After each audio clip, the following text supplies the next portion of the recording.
Carrie Cutler here, author of Math Positive Mindsets, Growing a Child's Mind Without Losing Yours. And today my 6-year-old son and I are learning a game called the All Red Number Game. And it is about the number bonds for the number 10.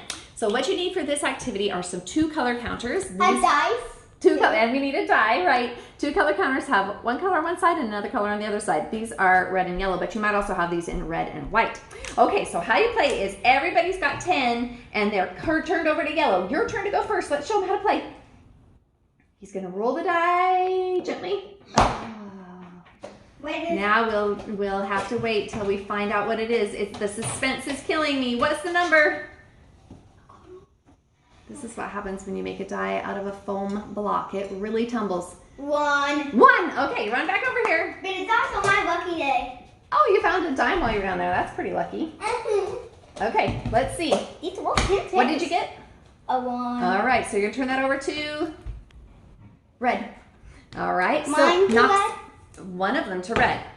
Oh, well, so what have you got? So tell me something important. The number 10, you have 1 that's red. How many yellow? 9. 9. That's right. I didn't have to guess it.